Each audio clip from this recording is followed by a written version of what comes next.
نبی صلی اللہ علیہ وسلم کا چہرہ مبارک فک ہو چکا تھا، اور حضرت انس ابن مالک کہتے ہیں کہ میں نے اپنی آنکھوں سے، صحیح مسلم 413 نمبر حدیث، آپ صلی اللہ علیہ وسلم کے سینہ مبارک پر، پورے سینہ مبارک پہ سلائی کے نشان بھی دیکھے ہیں، جس سے جبریل نے وہ سینہ سیا تھا۔ تو سلائی کے نشان اسی وقت ہوں گے جب فزیکلی اس کو ریموو کیا جائے، یہ کوئی روحانی آپریشن نہیں تھا جو ادھر اکثر لوگ کہتے ہیں جنات روحانی آپریشن کر، میں ان کو پھر پھکی دیتا ہوں کہ جنات نے کبھی خطرہ تو نہیں کیا، کیونکہ خطرہ سامنے نظر آ جاتا ہے نا، روحانی آپریشن تو کیسے نظر آئے، خطرہ کوئی کر کے دسے نا، پھر اسی مننا کہ ہاں جی جنات کر گئے نے خطرہ، یا کوئی بزرگ کر گئے روحانی آپریشن۔ تو یہ فزیکلی آپ صلی اللہ علیہ وسلم کے سینہ مبارک کے اوپر یہ نشان موجود تھے۔ اس سے یہ بات پتہ چلی کہ آپ صلی اللہ علیہ وسلم کے ساتھ بچپن ہی سے بڑے ایکسٹراڈنری ایکسپیرینسز ہو رہے تھے۔ ایک وہ ابو طالب کا جو واقعہ ملتا ہے کہ وہ تجارت کے سفر کے دوران، وہ تو صحیح سند سے ثابت نہیں ہے، لیکن ایک اور واقعہ ملتا ہے صحیح مسلم میں انٹرنیشنل نمبر کے مطابق 5939 کہ آپ صلی اللہ علیہ وسلم فرماتے ہیں کہ میں اس پتھر کو آج بھی پہچانتا ہوں جو میری بعثت سے پہلے بھی مجھے سلام کیا کرتا تھا۔ اب اندازہ کریں آپ، ایک شخص جو نبی ابھی بن کر مبعوث نہیں ہوا اور اس کے ساتھ فزیکلی ایک پتھر کلام کر رہا ہے، تو بہت ایکسٹراڈنری ایک جو ہے وہ ایکسپیرینس ہے۔ تو آپ صلی اللہ علیہ وسلم کو بچپن ہی سے اس قسم کے ایکسپیرینسز کا سامنا کرنا پڑ رہا تھا، کیونکہ بچپن ہی سے نبی جو ہے وہ اللہ کی حفاظت میں ہوتا ہے، اور پیغمبر جو ہے وہ بچپن سے ہی پیغمبر ہوتا ہے۔ یہ بھی بات یاد رکھیے گا، مبعوث بے شک بعد میں ہو، لیکن وہ اللہ تعالیٰ کی خاص حفاظت کے اندر ہوتا ہے جو پیغمبر ہے بچپن سے۔ اچھا، اب اسی طرف واپس آئیں، صحیح مسلم 411 نمبر حدیث، وہی واقعہ معراج۔ پھر میرے سامنے ایک براق لایا گیا، اور وہ ایک ایسا جانور تھا جو سفید رنگ کا تھا، گدھے سے اونچا اور خچر سے چھوٹا، اور اس کی رفتار کا یہ حال تھا کہ اس کا سم وہاں پڑتا تھا جہاں اس کی نگاہ، یعنی اتنا تیز تھا کہ جہاں نگاہ، حد نگاہ پہ اس کا پہلا قدم جا کے پڑتا تھا، اتنی سپیڈ والا تھا۔ تو آج سائنس ہمیں بتا رہی ہے نا، روشنی کی رفتار جو ہے وہ کتنی ہے، 3 لاکھ کلومیٹر ایک سیکنڈ میں، 1,86,000 میل فی سیکنڈ۔ جو روشنی ہے وہ زمین کے 7 چکر لگا سکتی ہے ایک سیکنڈ کے اندر، پوری زمین کے سرکمفرنس کے 40,000 کلومیٹر کا یہ ہے سرکمفرنس، 7 چکر ایک سیکنڈ کے اندر۔ تو براق جو ہے برق سے نکلا، بجلی کو کہتے ہیں، بجلی کسی روشنی کسی تیزی کے ساتھ اس کا وہاں سم پڑتا تھا جہاں اس کی نگاہ۔ تو یہ آج ہمیں آئنسٹائن نے جو ہے یہ بات سمجھائی ہے کہ اس سے مراد کیا ہے۔ تو بہرحال یہ الگ سے ایک ٹاپک ہے، میں اور طرف نکل جاؤں گا۔ میں اس براق پر سوار ہوا اور بیت المقدس تک آیا، اور وہاں اس جانور کو اس حلقہ سے باندھ دیا جس سے اور انبیاء کرام علیہ السلام نے بھی اپنے جانوروں کو باندھا ہوا تھا، یعنی انبیاء کرام وہاں پر آئے تھے، ظاہر ہے یہ فزیکلی وہاں، اور وہی پتھر جسے آپ صلی اللہ علیہ وسلم اوپر گئے آسمانوں پر، اسے ہی ڈوم آف دا راک کہتے ہیں، قبہ صخرہ اس کے اوپر ہی بنا ہوا ہے وہ۔ تو وہ فزیکلی، جو غامدی صاحب سے بھی میں ریکویسٹ کروں گا، یہ عملی تواتر ہے مسلمانوں کا، اور تابعین کے دور کے اندر اس کے اوپر وہ گولڈن کلر کا گنبد رکھ دیا گیا تھا۔ یہ قبر نہیں تھی، قبروں پر گنبد نہیں رکھا گیا۔ اس سے یہ بھی بات پتہ چل گئی کہ اگر گنبد رکھنا ہوتا اس وقت آپ صلی اللہ علیہ وسلم کی قبر مبارک پہ بھی رکھ دیا جاتا، جو 650 سال بعد ایک بدعتی مصری بادشاہ جو رافضی تھا، اس نے منت مان کے وہ گنبد رکھا تھا۔ تو یہ گنبد جو اس وقت گولڈن کلر کا رکھا گیا تابعین کے دور کے اندر، بلکہ صحابہ بھی زندہ تھے، یہ حضور صلی اللہ علیہ وسلم کی وفات کے تقریباً 70 سال کے بعد کا واقعہ ہے۔ ولید بن عبد الملک کے دور میں وہ مکمل ہوا، تو لیکن انہوں نے گنبد اس کے اوپر رکھا، وہ ڈوم آف دا راک، اس پتھر کے اوپر، وہ جس کی جعلی تصویریں بھی بعض کا وہ صحیح تصویر ہے، اس کے نیچے سے جو مٹایا ہوا ہے نا کہ ہوا میں آج تک معلق ہے، یہ بالکل جھوٹ ہے، وہ ہوا میں معلق نہیں ہے بلکہ وہ زمین کے اوپر ہی ہے۔ تو اس کے ساتھ حلقے کے ساتھ باندھ دیا۔ اب بھائیو، مسجد الحرام سے بیت المقدس پہنچنے کے دوران آپ صلی اللہ علیہ وسلم کو اللہ تعالیٰ نے کچھ فزیکل ایکسپیرینسز کروائے، جو سورہ بنی اسرائیل میں ہے، لِنُرِيَهُ مِنْ آیَاتِنَا، تاکہ ہم اپنی قدرت کی نشانیاں دکھائیں اپنے محبوب صلی اللہ علیہ وسلم کو۔ اب وہ نشانیاں کیا ہیں وہ میں یہاں پر ہی ذکر کروں، ظاہر ہے کہ ایک ترتیب کے ساتھ چل رہے ہیں۔ چنانچہ اس کانٹیکسٹ میں کل 5 کتابوں میں صحیح سند کے ساتھ یہ حدیث موجود ہے۔ اس کے ضعیف طرق بھی ہیں، امام ابن کثیر نے جرح بھی کی ہے ضعیف طرق کے اوپر، امام بہیقی نے بھی، لیکن جو صحیح طرق ہے اس کا، جس کو امام بہیقی نے بھی صحیح کہا، میں وہ بیان کرنے لگا ہوں، اور شیخ زبیر لزئی رحمہ اللہ نے بھی اسے صحیح کہا۔ 5 کتابوں سے، نمبر 1 سنن نسائی۔ اب یہ میں 5 کتابوں کا حوالہ اس لیے دے رہا ہوں کہ یہ حدیث بڑے لوگوں کو ہضم نہیں ہوتی ہے، اس لیے میں نے اس کو اتنا ایمفسائز کر کے بیان کیا ہے۔ سنن نسائی میں 451 نمبر دارالسلام کی انٹرنیشنل نمبر کے مطابق، دلائل النبوہ امام بھیکی میں 649 نمبر، جسے امام بھیکی نے خود صحیح کہا۔ تیسری کتاب مجموع الزوائد ابن حجر اسقلانی کے استاد امام حیثمی، ان کی کتاب میں 236 نمبر، المعجم الکبیر طبرانی میں 7142 نمبر، اور تفسیر طبری میں بھی سورہ بنی اسرائیل کی تفسیر میں صحیح سند کے ساتھ ان 5 کتابوں میں یہ حدیث موجود ہے، انس ابن مالک سے اور سیدنا شداد بن اوس رضی اللہ تعالی عنہما سے، کہ نبی صلی اللہ علیہ وسلم فرماتے ہیں جب میں جبرائیل کی معیت میں چلا تو ایک جگہ پہنچ کر انہوں نے عرض کی کہ یہاں اتر کر نماز ادا کیجئے۔ جب میں نماز پڑھ چکا تو جبرائیل نے عرض کی کیا آپ صلی اللہ علیہ وسلم جانتے ہیں یہ کون سی جگہ ہے؟ پھر ساتھ ہی جبرائیل نے کہا اے اللہ کے محبوب صلی اللہ علیہ وسلم یہ طیبہ ہے، یعنی مدینہ شریف، جو آپ کی ہجرت گاہ بنے گی۔ اس سے یہ بات پتہ چلی کہ یہ واقعہ معراج ہجرت سے پہلے ہوا ہے، بنے گی۔ پھر آگے چل کر ایک اور جگہ پر جبرائیل نے مجھے نماز پڑھائی اور عرض کیا یہ طور سینہ ہے جہاں اللہ تعالیٰ نے موسیٰ علیہ السلام سے کلام فرمایا تھا۔ پھر آگے چل کر ایک اور جگہ نماز پڑھوائی اور عرض کیا یہ بیت اللحم ہے، جو کہ سیدنا عیسیٰ علیہ السلام کی پیدائش کی جگہ ہے۔ پھر میں بیت المقدس پہنچا، وہاں تمام انبیاء کرام علیہ السلام جمع تھے، جبرائیل علیہ السلام نے مجھے ان کا امام بنایا تو میں نے نماز میں ان کی امامت فرمائی۔ الحمدللہ، اسی وجہ سے ہم آپ صلی اللہ علیہ وسلم کو امام الانبیاء بھی کہتے ہیں صلی اللہ علیہ وسلم۔ سبحان ربک رب العزت عما یصفون وسلام علی المرسلین والحمدللہ رب العالمین۔ اور یہ انبیاء کرام کی جو امامت فرمائی اور سارے نبی جمع کیے ہوئے، اس کی حکمت کیا ہے وہ بھی آج میں انشاءاللہ ٹروتھ ریویل کروں گا کہ یہ سارے نبیوں کو جمع کرنے کا مقصد کیا تھا، وہ ٹروتھ بھی انشاءاللہ آگے چل کے میں ریویل کر دوں گا۔ صحیح مسلم 430 نمبر حدیث کے الفاظ ہے میں نے بیت المقدس میں اپنے آپ کو پایا، انبیاء کرام علیہ السلام کی ایک جماعت میں موسیٰ علیہ السلام کو دیکھا، وہ کھڑے نماز پڑھ رہے تھے، وہ گندمی رنگ کے ایک مضبوط اور قوی آدمی تھے، اور عیسیٰ علیہ السلام کو بھی بیت المقدس میں نماز پڑھتے ہوئے پایا، وہ اربا بن مسعود کے ہم شکل تھے، عبداللہ ابن مسعود کے بھائی کے۔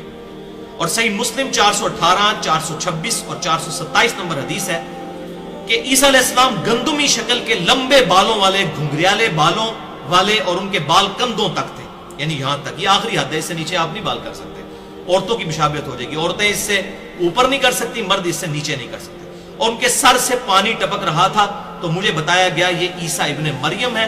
اور پھر میں نے کعبے کے پاس ایک اور شخص کو دیکھا، گھنگریالے بال، دائیں آنکھ سے کانا، اور ایک آنکھ انگور کی طرح پھولی ہوئی تھی، اور مجھے بتایا گیا یہ دجال ہے۔ تو دجال کو بھی واقعہ معراج کے دوران آپ صلی اللہ علیہ وسلم کو دکھایا گیا۔ اور صحیح مسلم 430 نمبر حدیث میں مزید الفاظ ہیں کہ میں نے پھر حضرت ابراہیم علیہ السلام کو بھی دیکھا، وہ بھی بیت المقدس میں کھڑے نماز پڑھ رہے تھے، اور ان کے سب سے زیادہ ہم شکل تمہارے صاحب ہیں، یعنی نبی صلی اللہ علیہ وسلم، اور میں سب سے زیادہ میں ابراہیم کا ہم شکل ہوں، یعنی میں محمد رسول اللہ صلی اللہ علیہ وسلم۔ پھر نماز کا وقت آیا، صحیح مسلم 430، پھر نماز کا وقت آیا تو میں نے تمام انبیاء کی امامت فرمائی۔ جب میں نماز سے فارغ ہوا تو مجھے بتایا گیا اے محمد صلی اللہ علیہ وسلم یہ آپ کے پیچھے دوزخ کا داروغہ کھڑا ہے، مالک، اور یہ قرآن میں اس کا نام آیا ہے سورہ الزخرف کی آیت نمبر 77 میں، مالک۔ تو اے اللہ کے محبوب صلی اللہ علیہ وسلم آپ اسے سلام کیجئے۔ آپ فرماتے ہیں جیسے ہی میں اس کی طرف متوجہ ہوا تو اس نے میرے سلام کرنے سے پہلے ہی مجھے السلام علیکم کہہ دیا، تو میں نے پھر اس کے سلام کا جواب دیا۔ اس نے آپ صلی اللہ علیہ وسلم کو پروٹوکول دیا، خود سلام عرض کر دیا آپ کی بارگاہ میں۔ الحمدللہ۔ السلام علیکم ایھا النبی ورحمۃ اللہ وبرکاتہ۔ اچھا، ہمارے محبوب صلی اللہ علیہ وسلم نے بھائیوں اس سفر اسراء میں، الاسراء جو یہ مسجد الحرام سے لے کر بیت المقدس تک تھا، بیت اللحم میں نماز پڑھی، طور سینہ پر نماز پڑھی، اور مدینہ طیبہ میں، یہ 3 مقامات پر آپ صلی اللہ علیہ وسلم نے نماز پڑھی۔ اور اسی دوران ایک اور ایکسپیرینس بھی ہوا جو صحیح مسلم میں 2 طرق ہیں، انٹرنیشنل نمبر کے مطابق 6157 اور 6158۔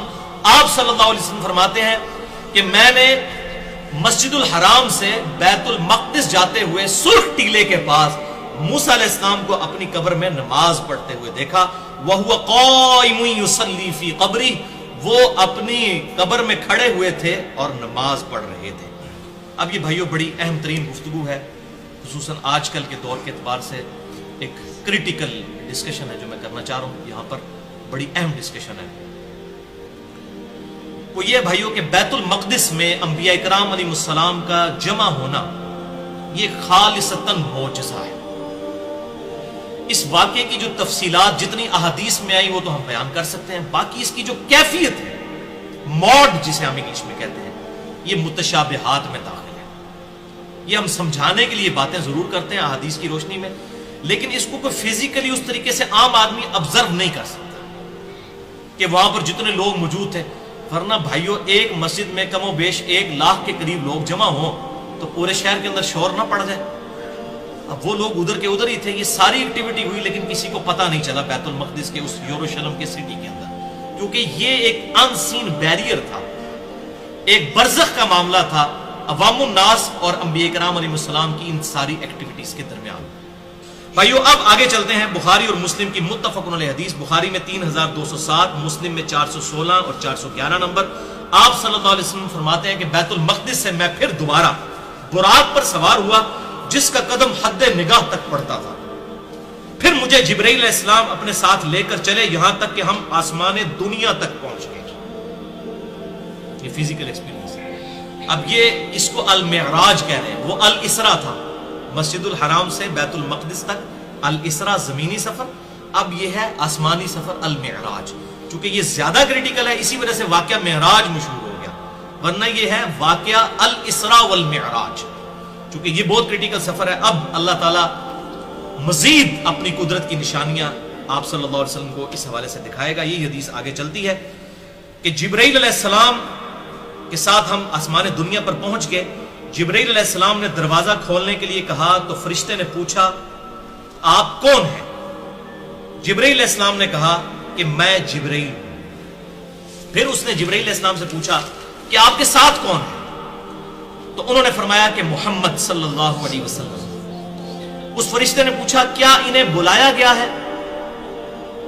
تو جبرائیل علیہ السلام نے کہا ہاں۔ تو پھر اس فرشتے نے دروازہ کھول کر کہا خوش آمدید اور تشریف لانے والے کتنے ہی اچھے ہیں، اور پھر دروازہ کھول دیا۔ جب میں وہاں پہنچا تو میں نے وہاں آدم علیہ السلام کو دیکھا۔ جبرائیل علیہ السلام نے بتایا کہ یہ آپ کے والد آدم علیہ السلام ہیں، انہیں سلام کیجئے۔ میں نے انہیں سلام کیا اور انہوں نے میرے سلام کا جواب دیا اور پھر کہا کہ صالح بیٹے، صالح نبی خوش آمدید ہو۔ پھر جبرائیل علیہ السلام مجھے لے کر اور اوپر گئے تو وہ دوسرے آسمان پر پہنچ گئے۔ انہوں نے دروازہ کھولنے کے لیے کہا، پوچھا گیا کون ہے؟ انہوں نے کہا جبرائیل۔ پھر پوچھا گیا آپ کے ساتھ کون ہے؟ انہوں نے کہا محمد صلی اللہ علیہ وسلم۔ پوچھا گیا کیا ان کی طرف کسی کو بھیجا گیا تھا؟ فرمایا ہاں۔ یعنی وہ کہہ رہے ہیں کہ یہ جو آپ ساتھ لے کے آ رہے ہیں کہ یہ یعنی مہمان بنا کر لائے گئے ہیں یا آپ اپنی کیپیسٹی میں خود لے کر آئے ہیں؟ تو ان کا نہیں، میں اللہ کے حکم سے ان کو لے کر آ رہا ہوں، ورنہ تو دروازہ نہیں کھول سکتا تھا۔ تو انہوں نے کہا خوش آمدید، آنے والے کتنے ہی اچھے ہیں، اور دروازہ کھول دیا دوسرے آسمان کا۔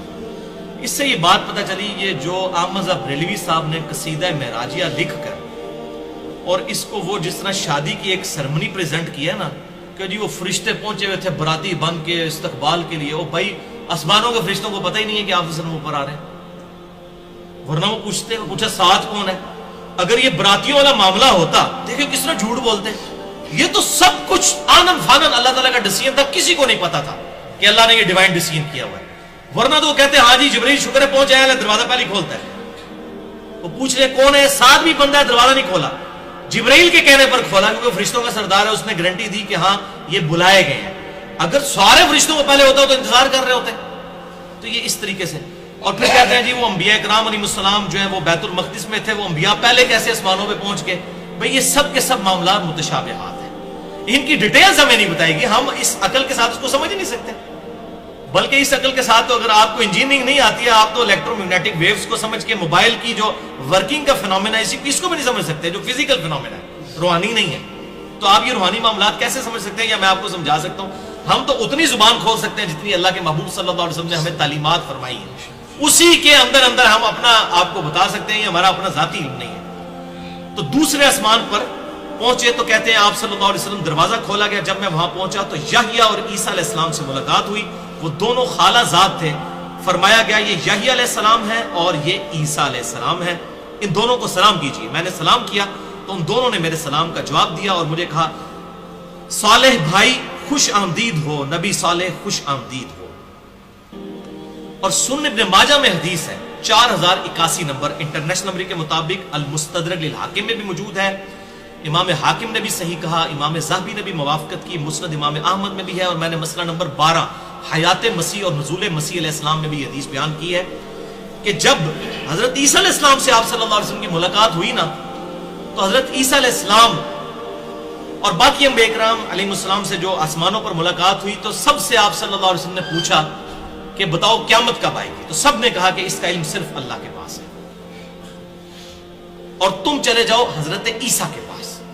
پھر آپ صلی اللہ علیہ وسلم الٹیمیٹلی حضرت عیسیٰ کے پاس آئے کہ آپ بتائیے کہ قیامت کب آئے گی. تو انہوں نے کہا کہ قیامت آنے کا تو مجھے نہیں پتا, لیکن ایک بات یہ ہے کہ قیامت سے پہلے دجال آئے گا اور اللہ تعالیٰ مجھے آسمان سے زمین پر اتارے گا, اور جہاں تک میری سانس جائے گی میری سانس سے وہ پگھلے گا, اس کو میں قتل کروں گا. اور اس کا ذکر اشارتاً قرآن میں بھی موجود ہے کہ حضرت عیسیٰ علیہ السلام قیامت کی خبر ہے. مسئلہ نمبر 12 میں نے ڈیٹیل سے ریکارڈ کروایا, سورہ الزخرف آیت نمبر 61 ہے, وَإِنَّهُ لَعِلْمٌ لِلسَّاعَةِ, اور عیسیٰ علیہ السلام قیامت کی خبر ہے. یہ سنن ابن ماجہ 4081 نمبر حدیث ہے, مستدرک للحاکم میں بھی موجود ہے, امام حاکم نے صحیح کہا, امام ذہبی نے صحیح کہا, اور مسند امام احمد میں بھی موجود ہے. دوسرے آسمان پر حضرت عیسیٰ علیہ السلام سے یہ ڈسکشن ہوئی. پھر مجھے تیسرے آسمان پر لے جایا گیا, پھر وہی گفتگو ریپیٹ ہوئی. تیسرے آسمان پر یوسف علیہ السلام سے ملاقات ہوئی, چوتھے آسمان پر حضرت ادریس علیہ السلام سے ملاقات ہوئی, پانچویں آسمان پر ہارون علیہ السلام سے ملاقات ہوئی, اور پھر چھٹے آسمان پر پہنچے تو دروازہ کھولنے کے لیے کہا تو انہوں نے پوچھا کون, فرمایا جبریل. پوچھا گیا آپ کے ساتھ کون, فرمایا محمد صلی اللہ علیہ وسلم. پوچھا گیا ان کی طرف پیغام بھیجا گیا تھا, فرمایا ہاں. کہا گیا خوش آمدید, آنے والے کتنے ہی اچھے ہیں. دروازہ کھول دیا گیا. جب میں وہاں چھٹے آسمان پر پہنچا تو موسیٰ علیہ السلام تشریف فرما تھے. جبریل علیہ السلام نے فرمایا یہ موسیٰ ہیں, انہیں سلام کیجئے. میں نے انہیں سلام کیا تو انہوں نے سلام کا جواب دیا. پھر فرمایا صالح بھائی اور صالح نبی خوش آمدید ہو. جب میں موسیٰ علیہ السلام سے آگے بڑھنے لگا یعنی 7ویں آسمان کی طرف, تو موسیٰ علیہ السلام رونے لگے. تو ان سے پوچھا گیا آپ کیوں رو رہے ہیں؟ تو انہوں نے فرمایا میں اس لیے روتا ہوں کہ ایک نوجوان محمد صلی اللہ علیہ وسلم جو میرے بعد مبعوث کیا گیا اور اس کی امت جنت میں جانے والے افراد میری امت کے جنت میں جانے والے افراد سے بہت زیادہ ہوں گے. یعنی اللہ نے یہ بہت بڑی فضیلت دی ہے. یعنی یہ ان کا رشک کی وجہ سے رونا تھا کہ میرے بعد آیا اور اللہ نے اس کو یہ فضیلت دی. اور بخاری اور مسلم کی متفق علیہ حدیث ہے کہ جنتیوں کا نصف امت محمدیہ صلی اللہ علیہ وسلم سے, اور اس کی وجہ بھی یہی ہے. بخاری اور مسلم کی متفق علیہ حدیث ہے تمام نبیوں پر ایمان لانے والے لوگوں کی تعداد ڈیپینڈ کرتی تھی اس نبی کو دیے گئے معجزے پر, اور مجھے اللہ تعالیٰ نے وہی یعنی القرآن کا معجزہ دیا. میں اللہ سے امید کرتا ہوں سب سے زیادہ امتی جنت میں جانے والے میری امت سے ہوں گے کیونکہ میرا معجزہ سب سے بڑا ہے. اور آج ہمیں پریکٹیکل نظر آ رہا ہے. آپ دیکھ لیجئے, Islam is the fastest growing religion in America, in Europe. اس کے اوپر میں کئی لیکچر دے چکا ہوں. مسئلہ نمبر 64 دیکھ سکتے ہیں, مسئلہ نمبر 1 دیکھ سکتے ہیں, مسئلہ نمبر 115 دیکھ سکتے ہیں, اور کافی لیکچرز. تو بہرحال سنن ابن ماجہ میں بھی ایک حدیث موجود ہے. آپ صلی اللہ علیہ وسلم نے فرمایا کہ جنتیوں کی 120 میں سے 80 صفحے میری امت سے, 120 میں سے 80 صفحے. تو حضرت موسیٰ علیہ السلام ایویں نہیں رو رہے تھے. انہوں نے کہا یہ میرے بعد نوجوان آیا اور اس کی امت زیادہ جنت میں جائے گی. پھر مجھے 7ویں آسمان پر لے جایا گیا. جبریل علیہ السلام نے دروازہ کھولنے کے لیے کہا تو پوچھا گیا آپ کون ہیں؟ فرمایا جبریل. پوچھا گیا آپ کے ساتھ کون؟ فرمایا محمد صلی اللہ علیہ وسلم. پوچھا گیا کیا ان کی طرف پیغام بھیجا گیا تھا؟ فرمایا گیا ہاں. آپ دیکھ لیجیے, کوئی بارات نہیں, کوئی باراتی نہیں, پتہ نہیں کہاں سے سٹوری بنا لی قصیدہ معراجیہ میں صاحب بریلوی صاحب نے. پھر انہوں نے کہا خوش آمدید, کتنے ہی اچھے ہیں آنے والے. جب میں وہاں 7ویں آسمان پر پہنچا تو وہاں ابراہیم علیہ السلام تشریف فرما تھے. جبریل علیہ السلام نے کہا اے محمد صلی اللہ علیہ وسلم یہ آپ کے باپ ابراہیم علیہ السلام ہیں, انہیں سلام کیجئے. چنانچہ میں نے انہیں سلام کیا تو انہوں نے میرے سلام کا جواب دیا. پھر فرمایا صالح بیٹے, صالح نبی خوش آمدید. ایک آدم علیہ السلام نے حضور کو بیٹا کہا اور ایک ابراہیم علیہ السلام نے, باقی سب نے کہا بھائی. اس حوالے سے ایک حدیث بھی ہے صحیح سند کے ساتھ مجموع الزوائد میں انٹرنیشنل نمبرنگ کے مطابق 16898، مسند احمد میں بھی موجود ہے جلد 5 صفحہ 418 پر 23598 نمبر، کہ ابراہیم علیہ السلام نے حضور صلی اللہ علیہ وسلم کو ایک نصیحت کی کہ اپنی امت تک میرا پیغام پہنچائیے گا، آپ تک بھی وہ پہنچ جائے۔ اپنی امت سے کہیے گا کہ جنت کی سرزمین خوب زرخیز ہے، لہذا وہاں کاشتکاری کرو، اس کی مٹی بڑی عمدہ ہے، بڑا پھل دینے والی ہے، اور یہاں پر کاشتکاری کرو، اور وہ وظیفہ ہے لا حول ولا قوت الا باللہ، یہ جتنی بار پڑھو گے وہاں پر جنت میں درخت لگیں گے۔ ایک ویسے روایت سبحان اللہ الحمدللہ کے لیے بھی ہے، وہ ضعیف ہے، یہ صحیح سند کے ساتھ ہے لا حول ولا قوت الا باللہ۔ پھر مجھے سدرۃ المنتہا تک لے جایا گیا، اس کے میوے یعنی وہ سدرۃ المنتہا ایک سمجھ لیں بیری کی ٹائپ کا ایک درخت ہے، ہجر کے مٹکوں کی مانند تھے، اس کے پتے ہاتھی کے کانوں کی طرح تھے۔ جبرائیل نے بتایا یہ سدرۃ المنتہا ہے، سدرۃ المنتہا یعنی یہ حد ہے، اس سے آگے کوئی چیز نہیں جا سکتی۔ وہاں 4 نہریں تھیں، 2 باطنی اور 2 ظاہری تھی۔ میں نے کہا جبرائیل یہ 2 چیزیں کیا ہیں؟ تو انہوں نے بتایا یہ 2 باطنی نہریں ہیں اور 2 نہریں جنت میں بہتی ہیں، اور 2 ظاہری نہریں ہیں جو دنیا کے اندر نیل اور فرات کے نام سے۔ ظاہر ان کا کوئی روحانی ریلیشن شپ اللہ تعالیٰ کے ساتھ ہے، ظاہر اللہ کے خزانوں میں سے ہی یہ سارے معاملات چل رہے ہیں، اس کی ڈیٹیل میں ہم نہیں جا سکتے۔ پھر مجھے بیت المعمور کی طرف لے جایا گیا، میرے پاس شراب، دودھ اور شہد کا برتن لایا گیا۔ یہ آپ کا اب ٹیسٹ تھا، 3 برتن لائے گئے، دودھ کا، شراب کا اور شہد کا۔ تو آپ صلی اللہ علیہ وسلم نے دودھ والا برتن اٹھا لیا، تو جبرائیل نے کہا کہ اے اللہ کے محبوب آپ نے فطرت کو اختیار کیا ہے، اگر کوئی اور آپ پی لیتے تو آپ کی امت گمراہ ہو جاتی۔ یہ دوسری روایت بخاری مسلم میں آتا ہے۔ تو آپ صلی اللہ علیہ وسلم نے دودھ اس میں سے نوش فرمایا۔ پھر مجھ پر دن میں 50 نمازیں فرض کی گئی، یہی سدرۃ المنتہا کے اوپر۔ میں واپس آیا، موسیٰ علیہ السلام کے پاس سے گزرا، یعنی 6ٹھے آسمان پہ آئے، تو انہوں نے پوچھا آپ صلی اللہ علیہ وسلم کو کیا حکم ملا؟ میں نے کہا کہ مجھ پر ہر روز 50 نمازیں پڑھنے کا حکم دیا گیا۔ انہوں نے فرمایا آپ صلی اللہ علیہ وسلم کی امت ہر روز 50 نمازیں پڑھنے کی طاقت نہیں رکھے گی، اللہ کی قسم میں آپ صلی اللہ علیہ وسلم سے پہلے لوگوں کا تجربہ کر چکا ہوں، اور بنی اسرائیل کا مجھے سخت تجربہ ہے۔ آپ اپنے رب کے حضور دوبارہ جائیں اور اپنی امت کے لیے تخفیف کی درخواست کریں، 50 نمازیں بہت زیادہ ہیں۔ میں دوبارہ گیا تو مجھ سے 10 کم کر دی گئی۔ پھر میں موسیٰ علیہ السلام کے پاس آیا، پھر انہوں نے وہی بات کی۔ پھر میں خدا کے پاس گیا، یعنی وہ جہاں پر سدرۃ المنتہا پر جہاں پر اللہ تعالیٰ اپنی شان کے لائق وہی فرما رہا تھا، 10 نمازوں کی تخفیف کر دی گئی۔ میں موسیٰ علیہ السلام کے پاس واپس آیا، پھر انہوں نے وہی بات کی۔ پھر میں اللہ کے حضور حاضر ہوا، پھر 10 نمازیں کم کر دی گئیں۔ پھر یہ بار بار 10 کرتے اینڈ پہ 10 رہ گئیں۔ پھر موسیٰ علیہ السلام کے پاس آیا تو انہوں نے کہا ایک بار اور جائیے، تو وہ نمازیں 5 کر دی گئیں۔ میں موسیٰ علیہ السلام کے پاس آیا تو انہوں نے پوچھا آپ کو کیا حکم دیا گیا؟ انہوں نے کہا 5 ہر روز پڑھنے کا حکم دیا گیا ہے۔ موسیٰ علیہ السلام نے کہا کہ آپ صلی اللہ علیہ وسلم کی امت ہر روز 5 نمازیں پڑھنے کی طاقت نہیں رکھے گی، کیونکہ میں آپ سے پہلے لوگوں کا تجربہ کر چکا ہوں۔ ایسے بڑا ایکسپرٹ اوپینین تھا، اور ایک پھیرا اور لگ جاتا ہے، ساری نمازیں ہی معاملہ والا جو ہے وہ ہو جاتا ہے ایسا۔ تو انہوں نے کہا کہ یہ 5 بھی نہیں پڑے گی، مجھے سخت تجربہ ہے بنی اسرائیل کا، آپ اپنے رب کے پاس پھر جائیں اور اپنی امت کے لیے تخفیف کی درخواست کریں۔ آپ صلی اللہ علیہ وسلم نے فرمایا کہ میں اپنے رب سے اتنی دفعہ تخفیف لے چکا ہوں کہ اب مجھے سوال کرتے ہوئے حیا آتی ہے، لیکن امت بے شرم ہے، 5 نہیں پڑھتی۔ نبی کو حیا آئی ہے لیکن امت کو حیا نہیں ہے۔ اب میں راضی ہوں اور سر تسلیم خم کرتا ہوں۔ فرمایا جب میں وہاں سے چلا تو آواز دینے والے نے آواز دی، میں نے 5 نمازوں کا فریضہ جاری کر دیا اور اپنے بندوں پر تخفیف فرما دی۔ جبکہ صحیح مسلم میں آگے الفاظ ہیں 411 نمبر، یہی اسی حدیث کے کانٹیکسٹ میں، کہ 7ویں آسمان پر ابراہیم علیہ السلام سے ملاقات ہوئی تو آپ بیت المعمور سے ٹیک لگائے ہوئے تھے۔ خانہ کعبہ شریف کے ایگزیکٹ اوپر 7ویں آسمان پہ ایک اور بیت اللہ ہے جسے بیت المعمور کہتے ہیں، وہ فرشتوں کی طواف کی جگہ ہے۔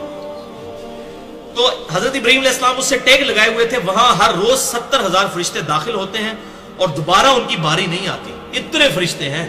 ایک بار جس کو طواف کا موقع ملے دوبارہ اس کی باری نہیں آئے گی قیامت تک بیت المعمور کا طواف کرنے کی۔ اللہ۔ پھر مجھے سدرۃ المنتہا تک لے جایا گیا، اس کے پتے ہاتھی کے کانوں کی طرح تھے، جبکہ اس کا پھل مٹکوں کی طرح تھا، بڑا بڑا، یعنی کہ بیر کی طرح۔ جب اس کو اللہ کے حکم سے جس چیز نے ڈھانپنا تھا ڈھانپ لیا تو اس کی حالت ہی بدل گئی، اس بیری کے درخت کی، یعنی اللہ تعالیٰ کی خاص تجلی اس پر آئی۔ اللہ کے مخلوق میں سے اس کے حسن کی کوئی تعریف نہیں کر سکتا جو اس وقت اللہ تعالیٰ کی تجلیات کی وجہ سے سدرۃ المنتہا کے اوپر اس بیری کے درخت کی کنڈیشن تھی، چنانچہ اس وقت اللہ تعالیٰ نے وحی فرمائی، یعنی سدرۃ المنتہا پر وحی فرمائی جو وحی کرنی تھی۔ یہ سدرۃ المنتہا ہی اینڈ ہے، اور دن رات مجھ پہ 50 نمازیں فرض کر دی گئی۔ تو یہ سدرۃ المنتہا پہ فرض ہوئی ہیں۔ آپ صلی اللہ علیہ وسلم بار بار سدرۃ المنتہا پر جاتے تھے اور واپس آتے تھے۔ منتہا کا مطلب ہی دی اینڈ ہے، انتہا اردو میں بھی ہم لفظ استعمال کرتے ہیں۔ پھر میں یہ حکم لے کر موسیٰ علیہ السلام کے پاس آیا، پھر اس حدیث 411 صحیح مسلم میں وہی الفاظ ہیں، پھر واپس گیا اینڈ پہ۔ میں اپنے رب اور موسیٰ کے درمیان آتا جاتا رہا، حتیٰ کہ اللہ نے فرمایا محمد ہر روز 5 نمازیں ہیں اور ہر نماز کے لیے 10 گنا اجر ہے، اس طرح یہ 50 نمازیں ہو گئی، کیونکہ وہ سورہ الانعام میں بھی آیا نا کہ ایک نیکی 10 کے برابر ہے۔ اور دوسرے الفاظ بخاری مسلم میں آتے ہیں کہ ہمارا حکم بھی نہیں بدلا، ہم نے 50 کی 50 ہی رہنے دی ہے، 5 کر کے بھی اس کو 10 سے ملٹیپلائی کر دیا، حتیٰ کہ اللہ تعالیٰ نے فرمایا کہ محمد صلی اللہ علیہ وسلم ہر روز یہ 5 نمازیں ہیں اور ہر نماز کے لیے 10 گنا اجر ہے، اس طرح یہ 50 نمازیں ہوئیں۔ جو شخص کسی نیکی کا ارادہ کرے اور اس نیکی کو نہ کر سکے تو میں اس کے لیے ایک نیکی پھر بھی لکھ دوں گا، اور اگر وہ نیکی کو کر لے تو 10 نیکیاں لکھوں گا، اور جو شخص برائی کا ارادہ کرتا ہے لیکن وہ اسے نہیں کرتا تو میں اس کے لیے کچھ بھی نہیں لکھتا، اگر اس کا ارتکاب کرے گا تو صرف ایک ہی برائی لکھی جاتی ہے۔ آپ صلی اللہ علیہ وسلم فرماتے ہیں میں نیچے آیا حتیٰ کہ موسیٰ علیہ السلام کے پاس آ کر میں نے انہیں بتایا، لیکن انہوں نے پھر بھی یہی فرمایا کہ اپنے رب کے پاس جائیں اور اسے تخفیف کی درخواست کریں، یعنی 5 بھی کٹاؤ۔ تو رسول اللہ صلی اللہ علیہ وسلم نے فرمایا میں نے کہا کہ میں اتنی بار اپنے رب کے پاس گیا کہ لہٰذا اب مجھے جانے سے حیا آتی ہے، کاش امت بھی حیا کرے اور نمازوں میں استقامت جو ہے وہ اختیار کرے، آمین۔ اچھا، بخاری اور مسلم کی ایک اور طرق میں جو حضرت ابو ذر غفاری رضی اللہ تعالیٰ عنہ سے ہے، بخاری میں 349، مسلم میں 415، اس میں الفاظ ہیں کہ جب آسمان دنیا پر دروازہ کھولا گیا، آسمان دنیا کا پہلا جہاں پہ آدم علیہ السلام سے ملاقات ہوئی، تو ایک شخص جس کے دائیں اور بائیں جانب کچھ لوگ تھے وہ میں نے دیکھا، جب وہ اپنے دائیں طرف دیکھتا تھا تو مسکرا دیتا تھا اور جب بائیں طرف دیکھتا تھا تو رونا شروع کر دیتا تھا۔ اور اس شخص نے کہا خوش آمدید نبی صالح اور بیٹے صالح۔ میں نے جبریل سے پوچھا یہ کون ہے؟ تو انہوں نے بتایا کہ یہ آدم علیہ السلام ہے، ان کے دائیں اور بائیں جانب جو گروہ ہیں یہ ان کی اولادوں کی روحیں ہیں۔ جب وہ دائیں طرف یعنی جنتیوں کے گروہ کو دیکھتے ہیں تو خوش ہوتے ہیں، اور جب بائیں طرف دیکھتے ہیں جہنمیوں کو تو رونا شروع کر دیتے ہیں۔ اللہم اجرنا من النار، اللہم اجرنا من النار، اللہم اجرنا من النار، اللہم من احییتہ منا فاحیہ علی الاسلام ومن توفیتہ منا فتوفہ علی الایمان۔ پھر باقی انبیاء اکرام علیہ السلام سے ملاقات ہوئی، پھر مجھے اوپر لے جایا گیا حتیٰ کہ میں اس قدر بلند ہوا اور اس جگہ تک پہنچ گیا جہاں میں نے قلموں کے لکھنے کی آواز سنی۔ یعنی یہ جو لوح محفوظ پہ قلم اور فرشتے جو اللہ تعالیٰ کی یہ ڈیٹیل قرآن حکیم میں بھی مختلف جگہوں پر آتی ہے، احادیث کے اندر بھی، کہ فرشتوں پر بھی احکامات جو ہیں سدرۃ المنتہا کے اوپر نازل ہوتے ہیں، پھر وہ اللہ تعالیٰ کے حکم سے لکھتے ہیں ان چیزوں کو جو انہوں نے آ کے دنیا میں ایکٹیویٹیز پرفارم کرنی ہوتی ہیں۔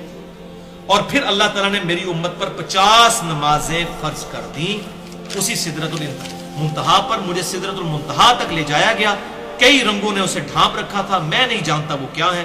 پھر مجھے جنت میں لے جایا گیا، وہاں موتیوں کے گنبد اور اس کی مٹی کستوری کی سی خوشبو کی تھی، اور سورۃ النجم میں بھی اس کا ذکر موجود ہے۔ عند سدرۃ المنتہا عندہا جنت المأوا، سدرۃ المنتہا کے ہی پیرلل جنت المأوا جنت ہے، یعنی یہ اینڈ ہے 7ویں آسمان کے اوپر سدرۃ المنتہا، بیری کا ایک درخت۔ ظاہر ہے یہ سمجھانے کے لیے، اور صحیح بخاری میں الفاظ ہیں 6581 اور 7517 نمبر حدیث میں کہ آپ صلی اللہ علیہ وسلم فرما رہے تھے میں جنت میں چل رہا تھا، ایک نہر دیکھی جس کے دونوں کناروں پر موتیوں کے گنبد تھے۔ جبریل سے میں نے پوچھا یہ کیا ہے؟ تو کہا گیا یہ حوض کوثر ہے جو اللہ تعالیٰ نے آپ صلی اللہ علیہ وسلم کو عطا فرمایا ہے۔ اس کی مٹی خوشبو مشک کی مانند تھی، مٹی کی خوشبو، الحمدللہ۔ اور جامعہ ترمذی میں 3147 نمبر حدیث ہے کہ آپ صلی اللہ علیہ وسلم فرماتے ہیں مجھے شب معراج اللہ نے جنت اور دوزخ اور آخرت کی ہر وہ چیز دکھا دی جس کا وعدہ کیا گیا۔ یعنی قرآن حکیم میں جو عذابات یا نعمتوں کا ذکر ہے نا، جو نہ کسی آنکھ نے دیکھی، نہ کسی کان نے سنی، نہ کسی دل پہ کھٹکا گزرا، وہ ساری چیزیں شب معراج مجھے دکھا دی گئی۔ جامعہ ترمذی 3147 انٹرنیشنل نمبر کے مطابق۔ اور مشکات المصابیح میں ایک حدیث ہے، یہ حدیث تو بیان کیے بغیر واقعہ معراج مکمل نہیں ہے نا، یہ آپ نے مجھے بتانا ہے کس کے بارے میں یہ حدیث ہے۔ مشکات المصابیح میں انٹرنیشنل نمبر کے مطابق 5149، شرح سنہ اور شعب الایمان امام بہقی کی کتاب کے کانٹیکسٹ میں انہوں نے وہ حدیث لی ہے کہ آپ صلی اللہ علیہ وسلم نے فرمایا کہ میں نے دوزخ میں شب معراج کچھ لوگوں کے ہونٹ دیکھے کہ آگ کی کینچیوں سے کاٹے جا رہے ہیں. بولے اعوذ باللہ تعالی. مجھے بتایا گیا یہ آپ کی امت کے خطباء ہے، تقریریں کرنے والے. یعنی آپ دوسرے معنوں میں جو میں کہتا ہوں علماء کرائم، علماء سو. ایک ہے علماء کرام عزت والے علماء، ایک ہے علماء کرائم، کرائم انگلش والا مجرم علماء. ان کے ہونٹ کاٹے جا رہے ہیں اور 7 الفاظ بڑے خطرناک ہیں. اور اس میں الفاظ ہیں جبرائیل علیہ السلام نے عرض کی کہ یہ لوگوں کو تو نیکی کا حکم دیتے تھے اور خود عمل نہ کرتے تھے. کتاب اللہ پڑھتے تھے مگر کتاب اللہ پر عمل نہ کرتے تھے. سب سے پہلے مولوی نے پکڑا جانا ہے. یہ دیکھ لیں یہ جو منظر ہے نا دوزخ کا منظر بھی جو آپ صلی اللہ علیہ وسلم کو دکھایا گیا تو وہاں بھی مولوی نظر آئے ہیں. علماء سو، علماء حقہ کی بات نہیں ہو رہی ہے، علماء حقہ کی بات نہیں ہو رہی ہے بلکہ پنجابی والے علماء جو اسی کے قافیے پہ ان کی بات ہو رہی ہے. اچھا سنن نبی داؤد میں ایک حدیث ہے 4878 غیبت والے چیپٹر میں، کتاب الادب چیپٹر کے اندر، کہ معراج میں میرا گزر ایسے لوگوں پر ہوا جن کے تانبے کے ناخن تھے جن سے وہ اپنے چہروں اور سینوں کو نوچ رہے تھے اور چھیل رہے تھے. میں نے پوچھا یہ لوگ کون ہیں تو بتایا گیا یہ دنیا میں گوشت کھاتے تھے لوگوں کے اور ان کی عزت کے درپے رہتے تھے. یعنی تہمت لگانے والے اور غیبت کرنے والے لوگ. عزت کے درپے یہ ہے کہ خام خواہ تہمت لگانا. یعنی لوگ اس کو بڑا چھوٹا برا سمجھتے ہیں، کسی کے اوپر کو فتویٰ لگا دینا وہ سمجھتے ہیں خیر ہے. تو یہ بھی میرے خیال علماء کے بارے میں زیادہ تر ہوگا جن لوگوں نے جھوٹے الزامات جو ہیں وہ اہل حق کے اوپر لگائے ہوئے ہیں. لہذا یہاں پر اب یہ دوزخی دوزخ میں کیسے پہنچ گئے، علماء کو کیسے، بھی علماء تو دنیا میں موجود ہیں، ابھی تو جنت دوزخ کا فیصلہ ہونا ہے. آپ صلی اللہ علیہ وسلم کو پہلی دوزخ میں وہ دکھا دیے گئے. تو یہ بیسیکلی اینیمیشنز تھیں جو آپ صلی اللہ علیہ وسلم کو دکھائی گئی، جسے ہم کہتے ہیں اردو میں ممثل کر کے ٹائم میں سفر کر کے پہلے ہی آنے والا وقت دکھا دینا. یہ معجزہ تھا. لہذا اس کانٹیکسٹ میں غامدی صاحب کا موقف ٹھیک ہے کہ آپ صلی اللہ علیہ وسلم کو بعض ایسے مناظر دکھائے جاتے تھے جو اینیمیشنز ہوتے تھے کیونکہ ابھی اسٹیبلش نہیں ہوئے، لیکن وہ الگ سے ایک ٹاپک ہے. اس پہ اگر آپ کو شوق ہو تو میں آپ کو بتا دیتا ہوں. یہ ساری حدیثیں بخاری اور مسلم کے کتاب التعبیر اور کتاب الرقیہ چیپٹر میں مل جائیں گی. آپ صلی اللہ علیہ وسلم کو خوابوں میں، اور ظاہر نبی کا خواب وحی الہی ہوتا ہے، قرآن حکیم میں حضرت ابراہیم علیہ السلام کو خواب ہی دکھایا گیا تھا نا، بیٹے کو ذبح کرنے والا. اور بخاری اور مسلم کی حدیث ہے کہ انبیاء کی خبروں میں سے 46واں حصہ ہے یہ خواب نبوت کے حصے میں سے. تو بخاری اور مسلم میں یہ کئی احادیث ہیں. بخاری میں کتاب التعبیر چیپٹر ہے، مسلم میں کتاب الرقیہ ہے، اور یہ ساری کمبائنڈ فارم میں آپ کو مشکات المصابیح میں انٹرنیشنل نمبر کے مطابق 4606 سے لے کر 4627 تک 22 احادیث مل جائیں گی جس میں آپ صلی اللہ علیہ وسلم کو جنت اور دوزخ کے مناظر خواب میں دکھائے گئے. وہ تمام اینیمیشنز اور وہ ساری چیزیں اللہ تعالیٰ نے ممثل کر کے فزیکلی دکھا دی تھی. الحمدللہ. صحیح مسلم میں ایک اور حدیث ہے 431 نمبر. عبداللہ ابن مسعود رضی اللہ تعالیٰ عنہ کہتے ہیں کہ جب رسول اللہ صلی اللہ علیہ وآلہ وسلم کو معراج کروائی گئی تو انہیں سدرۃ المنتہا تک لے جایا گیا. وہ 6 آسمان پر ہے. باقی ساری حدیثوں میں آیا کہ سدرۃ المنتہا 7ویں آسمان پہ ہے، اس میں آئے 6. تو اس کی پھر علماء نے تعویل یہ کی ہے محدثین رحمہ اللہ نے کہ یہ سدرۃ المنتہا کا درخت 6 آسمان سے شروع ہو کر 7ویں پر مکمل ہوتا ہے. کیونکہ آپ دیکھیں سدرۃ المنتہا میں آتا ہے، آپ نے فرمایا انہیں پتے دیکھے اور اس کے مٹکوں کی طرح کے فروٹ دیکھے. ظاہر ہے کہ وہ پتے اور فروٹ تو اوپر والے حصے میں ہوتے ہیں، تو جڑ اس کی 6 سے شروع ہو جاتی ہے. زمین سے اوپر جانے والی ہر چیز کی حد سدرۃ المنتہا ہے. اسی مقام سے احکامات لیے جاتے ہیں. فرشتوں کو بھی، جبرائیل کو بھی، اور نبی صلی اللہ علیہ وسلم پہ بھی نمازیں اسی مقام پر فرض ہوئی تھی سدرۃ المنتہا پر. اور اوپر سے جو حکم آتا ہے یہیں پر آ کر رکتا ہے اور یہیں سے احکام لیے جاتے ہیں. آپ صلی اللہ علیہ وسلم نے فرمایا جس چیز نے سدرہ کو ڈھانپنا تھا اس کو ڈھانپ رکھا تھا. ابن مسعود رضی اللہ تعالیٰ عنہ کا بیان ہے کہ اس سے مراد ہے، اور یہ آیت قرآن حکیم میں موجود ہے، وہ سونے کے پروانے اور پتنگے تھے جو کہ اس کے اوپر بیٹھے ہوئے تھے، یعنی سدرۃ المنتہا کے اس بیری کے درخت کے اوپر. رسول اللہ صلی اللہ علیہ وسلم کو سدرۃ المنتہا پر اللہ نے 3 چیزیں عطا فرمائیں. صحیح مسلم 431. یہ اب آپ سن لیجیے. نمبر 1 5 نمازیں عطا فرمائیں. نمبر 2 سورۃ البقرہ کی آخری 2 آیات. میں اکثر آپ کو کہتا ہوں، ہمارے بلو کارڈ پہ بھی لکھی ہوئی ہیں، آمن الرسول بما انزل الیہ من ربہ والمؤمنون کل آمن باللہ وملائکتہ وکتبہ ورسلہ لا نفرق بین احد من رسلہ. یہ آخر تک صحیح بخاری اور صحیح مسلم کی متفقن علیہ حدیث ہے. بخاری میں 3886، مسلم میں 428. جابر بن عبداللہ رضی اللہ تعالیٰ عنہ کہتے ہیں کہ آپ صلی اللہ علیہ وسلم نے فرمایا جب قریش مکہ نے مجھے معراج کے حوالے سے جھٹلا دیا، بہت بڑا دعویٰ تھا، 40 دن کا سفر اس زمانے میں، زمینی سفر آج بھی 2000 کلومیٹر اور ایریل ڈسٹنس ہوائی سفر 1200 کلومیٹر. ایک بندہ کہ میں رات کے حصے میں وہاں بھی گیا، وہاں سے آسمانوں پہ واپس بھی آ گیا. تو قریش مکہ نے مجھے جھٹلایا تو میں حتیم کعبہ میں کھڑا ہو گیا، وہ جو سائیڈ پہ چھوٹی سی دیوار ہے. اللہ تعالیٰ نے میرے لیے بیت المقدس روشن کر دیا. کتنی دور؟ 2000 کلومیٹر زمینی سفر اور 1200 کلومیٹر ایریل ڈسٹنس. اتنی دور سے بیت المقدس ایسے سامنے لا کے رکھ دیا. اور قریش مکہ جو کچھ مجھ سے پوچھتے جاتے تھے میں علامات بیان کرتا جاتا تھا. الحمدللہ کتنا بڑا معجزہ تھا. اس سے علم غیب والا بھی عقیدہ کلیئر ہوا. اس میں میں نے مسئلہ نمبر 6A کے اندر بھی یہ حدیث بتائی تھی کہ آپ صلی اللہ علیہ وسلم کو اللہ تعالیٰ غیبی خبریں عطا فرماتا ہے.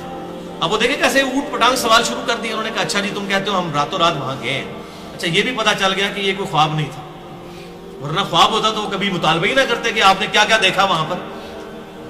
خواب میں تو بڑے بڑے لوگ ہو آتے ہیں. تو وہ کہہ رہے اچھا تم گئے ہو تو ذرا بتاؤ کہ وہاں بیت المقدس کی سیڑھیاں کتنی تھیں، کتنے دروازے تھے.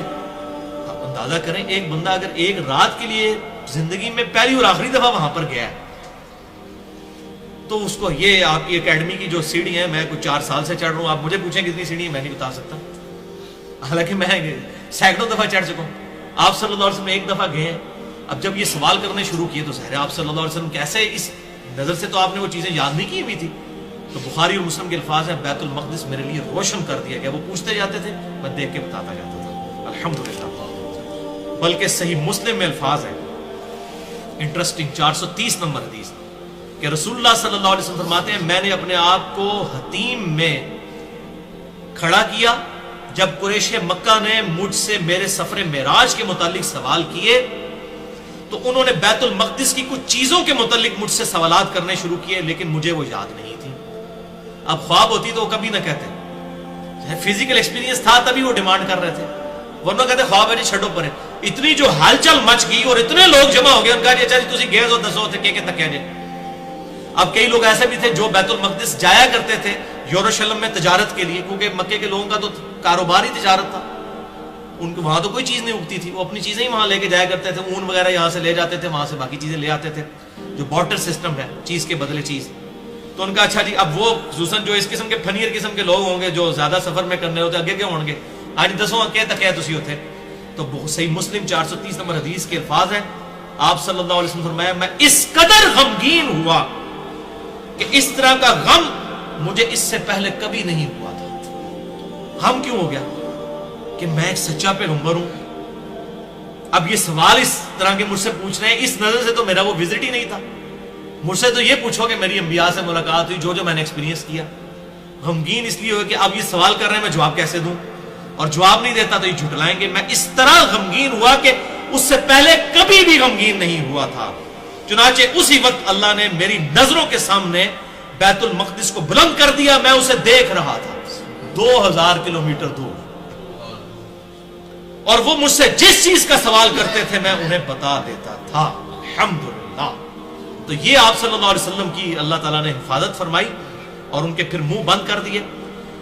اور دوسری حدیث اس کے ضعیف طرق بھی ہے لیکن میں صحیح طرق بیان کر رہا ہوں. یہ وہی حدیث ہے جو میں نے بیت اللحم طور سینا اور مسجد جو مدینہ شریف میں آپ صلی اللہ علیہ وسلم کو نماز پڑھائی گئی تھی ہجرت سے پہلے سفر معراج کے دوران، وہی حدیث ہے. اس میں آگے الفاظ جو موجود ہیں. دلائل النبوہ امام بہیقی کی کتاب میں امام بہیقی نے خود صحیح کہا، صحیح سند کے ساتھ 449 نمبر حدیث جلد 2 صفحہ 241 پر، اور موجم الکبیر طبرانی میں جز 7 282 نمبر صفحے پہ 7142 نمبر حدیث ہے. اور مجموع الزوائد میں امام حیثمی نے جو ابن حجر اسقلانی کے استاد ہیں حدیث نمبر 230 لی ہے جلد 1 صفحہ 85 پر کہ سیدنا ابو بکر صدیق رضی اللہ تعالیٰ عنہ نے عرض کی کہ اے اللہ کے محبوب صلی اللہ علیہ وسلم گزشتہ رات میں نے آپ کو بڑا تلاش کیا لیکن کہیں نہیں پایا، آپ رات کو کہاں تھے؟ تو آپ صلی اللہ علیہ وسلم فرمایا کہ میں رات کو بیت المقدس تھا. اللہ جو کہ 1 مہینے کی مسافت کا مزد ہو، 40 دن کی مسافت اس وقت، ابھی بھی کوئی کم نہیں ہے، 2000 کلومیٹر پیدل سفر ہے، گاڑی میں بھی کریں تو کتنا ٹائم لگے گا، ایریل ڈسٹنس بھی 1200 کلومیٹر ہے۔ سیدنا ابوبکر نے عرض کیا اللہ کے محبوب صلی اللہ علیہ وسلم کچھ نشانیاں بیان کیجئے بیت المقدس کو۔ یہ اس لیے نہیں تھا کہ کوئی شک تھا، اپنا ایمان تازہ کرنے کے لیے، جیسے سورۃ البقرہ میں آتا ہے کہ اللہ تعالیٰ سے ابراہیم علیہ السلام نے عرض کیا اللہ تو مردوں کو زندہ کرے گا، اللہ تعالیٰ نے کہا تیرا یقین نہیں ہے کیا؟ یقین ہے لیکن دل کے اطمینان کے لیے۔ پھر کہا 4 پرندے پالو۔ ابراہیم علیہ السلام کے تو ایمان پہ کوئی شک نہیں کر سکتا، انہوں نے بھی حق الیقین تک پہنچنے کے لیے وہ فزیکل ڈیمانسٹریشن دیکھی۔ یہاں پہ بھی حضرت ابوبکر صدیق نے اپنے ایمان کو حق الیقین تک پہنچانے کے لیے سوال کیا، معاذ اللہ کسی نیگیٹو انٹینشن سے سوال نہیں تھا۔ یا رسول اللہ نشانیاں بیان کیجیے، تو آپ صلی اللہ علیہ وسلم کے سامنے بیت المقدس کو کر دیا گیا۔ حضرت ابوبکر نے پوچھا، اللہ تعالیٰ نے سامنے کر دیا بیت المقدس۔ ہاں جی پوچھ کے کچھ پوچھے گا، سب کچھ دسیا جائے گا۔ تو آپ صلی اللہ علیہ وسلم نے تمام نشانیاں بیان کی تو ابوبکر نے تصدیق کی اور کہا آپ سچے ہیں، لیکن یا رسول اللہ صلی اللہ علیہ وسلم کفار قریش جو ہیں وہ اس پہ باتیں بنائیں گے، آپ ان کو کیسے قائل کریں گے؟ میں تو تصدیق کرتا ہوں ان سارے کافروں نے تو بیت المقدس دیکھا بھی نہیں ہوا، میں نے تو دیکھا ہے، آپ تو بالکل صحیح کہہ رہے ہیں، تو ان کو کیسے منوائیں؟ یہ دوسرے معنوں میں اب ان کو کیا علمی پھکی دی جائے کہ ان کا ہاضمہ درست ہو جائے۔ اب آپ صلی اللہ علیہ وسلم نے کیا ارشاد فرمایا؟ ماشاءاللہ، آپ صلی اللہ علیہ وسلم نے فرمایا کہ ابو بکر جب یہ کافر تم سے پوچھے نا تو ان کو کہنا کہ تمہارا جو قافلہ ہے اس کو نبی صلی اللہ علیہ وسلم نے فلاں مقام پر راستے میں دیکھا تھا، یعنی قافلہ تجارت کے لیے گیا ہوا تھا اور وہ واپس آ رہا تھا، اور صرف دیکھا نہیں، آپ نے فرمایا کہ اس قافلے کا راستے میں ایک اونٹ بھی گم ہو گیا جو فلاں شخص نے ڈھونڈ کر لایا تھا، اس کا نام بھی بتا دیا، اور وہ قافلہ فلاں دن یہاں پہنچے گا۔ اب یہ ساری غیبی خبریں اللہ کے بتائے بغیر کوئی انسان نہیں بتا سکتا، اور یہاں پر بھی بات ختم نہیں، تمہارا وہ قافلہ فلاں دن یہاں پہنچے گا، اور جب وہ قافلہ یہاں پہنچے گا سب سے آگے وہ اونٹ ہوگا جس کی رنگ گندمی ہوگا اور اس کی پیٹھ پر 2 سیاہ بوریاں بھی لدی ہوئی ہوگی، یہ لیڈ کر رہا ہوگا اونٹ جو اس قافلے میں آگے ہوگا، اور فلاں دن کو پہنچے گا۔ چلو بندہ یہ کہہ سکتا ہے راستے میں تھا، نہیں، بالکل ٹائنیش ڈیٹیل تک۔ تو پھر اسی دن سب لوگ دوپہر کے وقت وہاں پر جمع ہوئے، اور پھر وہی کچھ ہوا جو آپ صلی اللہ علیہ وسلم نے فرمایا تھا، وہ قافلہ بھی آیا اور اس قافلے میں سب سے آگے وہ اونٹ تھا جس پر 2 سیاہ بوریاں لٹکی ہوئی تھی۔ الحمدللہ آپ صلی اللہ علیہ وسلم کو اللہ تعالیٰ نے یہ غیبی خبر دی، اور اس کے ذریعے آپ صلی اللہ علیہ وسلم کا یہ واقعہ معراج، الاسراء والمعراج کو کافروں کے سامنے الحمدللہ حجت بنایا گیا۔ دیدار الہی عز و جل کے حوالے سے بھی ڈسکشن باقی ہے، وہ انشاءاللہ اگلی دفعہ تقریباً 1.25 گھنٹے کے اندر ہم کور کر لیں گے۔ وہ بڑی کریٹیکل گفتگو ہے، اس لیے میں نے اس کو اس سے الگ کیا، ورنہ اس میں 1.25 گھنٹہ اور لگ جاتا۔ اللہ تعالیٰ سے دعا ہے جو حق بات میں نے کہی اللہ تعالیٰ ہمارے دلوں میں راسخ فرمائے، اگر جذبات میں میرے منہ سے کوئی غلط بات نکل گئی تو اللہ تعالیٰ ہمارے دلوں سے محو کر دے، ہمیں کتاب و سنت کی تعلیمات پر عمل کر کے دوسرے بھائیوں تک پہنچانے کی توفیق عطا فرمائے۔ سبحانک اللہم و بحمدک، اشہد ان لا الہ الا انت، استغفرک و اتوب الیک، وما علینا الا البلاغ المبین۔